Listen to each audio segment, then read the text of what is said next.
Hi everyone. Today we are going to recite the poem A Roadside Stand by Robert Frost. Now, about the poet. Robert Frost is a highly acclaimed American poet of the 20th century. His poems are concerned with human tragedies and fears. Meaning of acclaimed, commendable. Now, I am going to tell you about the poem in short. इस poem में poet अमीर लोगों और ruling classes means जो लोग देश को चलाते हैं के प्रति अपना गुस्सा जाहिर करता है क्योंकि वो गरीब लोगों की तरफ कोई भी ध्यान नहीं देते और जो पॉलिटिशियंस हैं वो बेचारे गरीब लोगों के साथ बड़े बड़े वादे करते हैं पर असल में वे गरीब लोगों को एक्सप्लॉइट कर रहे होते हैं। पोएट चाहता है कि गरीब किसी न किसी तरह गरीबी से बाहर निकल आएं और वो खुद किसी और की सहायता करने के योग्य हो जाएं। इस पोएम में पोएट ने एक ऐसे गरीब इंसान की एग्जाम्पल दी है जिसका स्टैंड है। इट मीन्स सड़क के किनारे उसकी एक छोटी सी शॉप है जिसमें बेचने के लिए उसमें सामान रखा हुआ है इस आशा में कि जो गाड़ियां सड़क पर से आ जा रही हैं उनमें से कोई गाड़ी रुकेगी और उसका सामान खरीदेगी, पर ऐसा नहीं होता। कोई भी उस गरीब आदमी का सामान नहीं खरीदता। I am going to explain the poem now in a simple English. Try to understand it. यह पोएम बहुत इम्पॉर्टेंट है। वीडियो को स्किप मत करना क्योंकि इसकी एक्सप्लेनेशन आपके एग्ज़ाम में हेल्प करेगी। The little old house was out with a little new shed. In front of it, the edge of the road where the traffic sped, a roadside stand that too pathetically pled. It would not be fair to say for a dole of bread, but for some of the money, the cash whose flow sports the flower of cities from sinking and withering faint. Now, explanation. There was a stand means a small shop by the roadside with a little old house. The vehicles kept going up and down the road. The shop was not there for alms.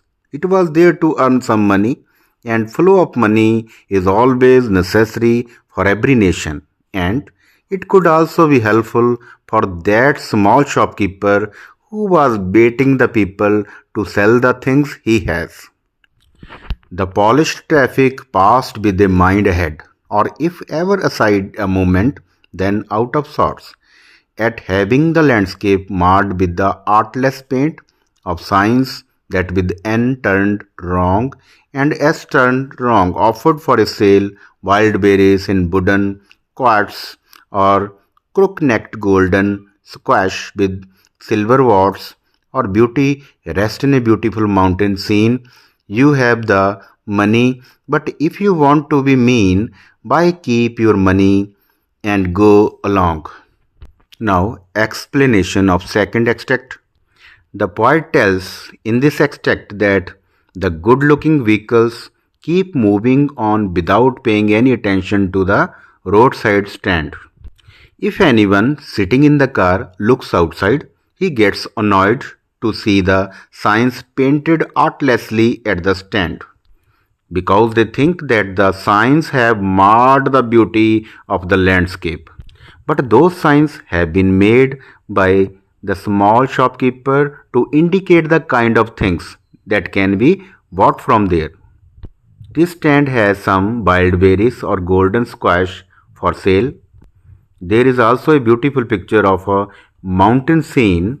Actually, those people think it below their dignity to buy the things from small shop, so they don't buy anything from that shop. यहाँ पर मैं एक बात कहनी चाहूँगा, please subscribe my channel. Now the third extract. The hurt to the scenery would not be my complaint, so much as the trusting sorrow of what is unsaid. Here far from the city we make our roadside stand and ask for some city money to feel in hand, to try if it will not make our being expand and give us the life of the moving pictures promise. that the party in power is said to be keeping from us. Now, the explanation. Here, the poet's complaint is not about the marred landscape. His complaint is about that sorrow which has not been expressed by the poor people or poor farmers. They only want to earn some money from them. The poor hope that money can give them the kind of life they see in pictures. But the reality is that the ruling party and opposition keep playing, keep playing the blame game by criticizing each other. But nobody cares for the poor people or farmers. Now see the lines.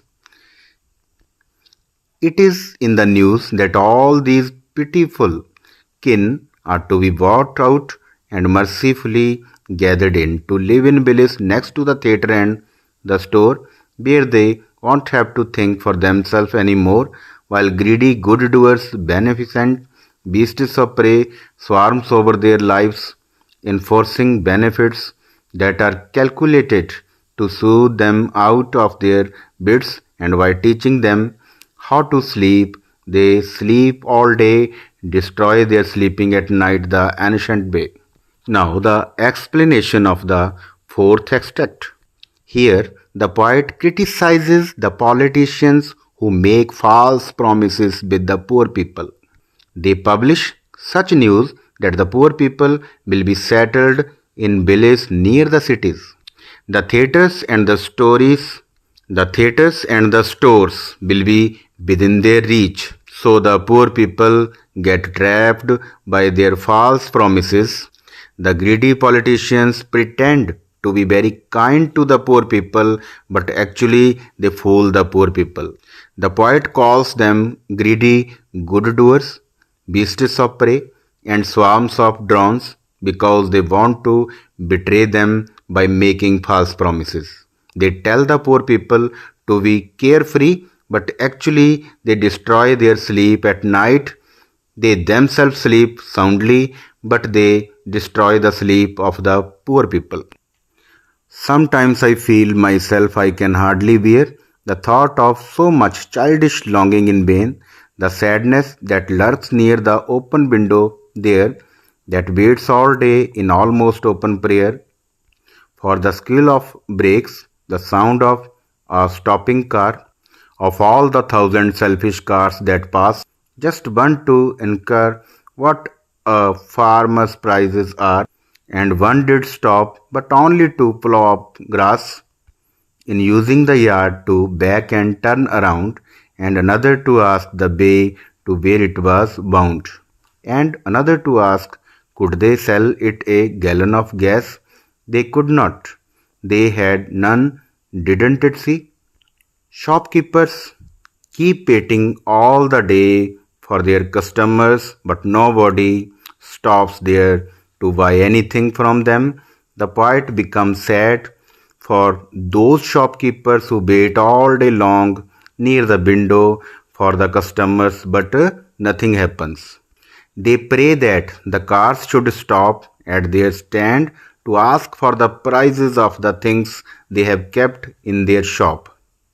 One car does stop there to only turn back and tears up the grass in front of the stand.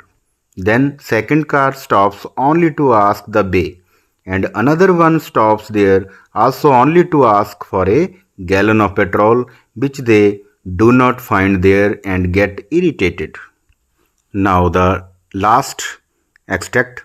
No, in country money, the country scale of gain, the requisite lift of speed has never been found, or so the voice of the country seems to complain.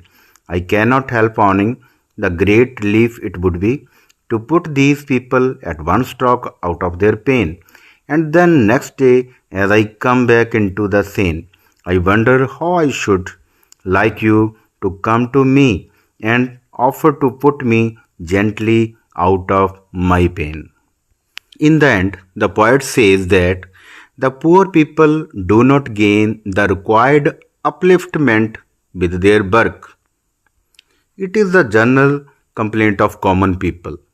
The poet wants to end their pain at one stroke. The poet wants them in such a good position so that they may help other people, even the poet, if they find the poet in pain. So that was the poem. I think you have understood the whole poem. Please subscribe the channel. Okay students, thanks.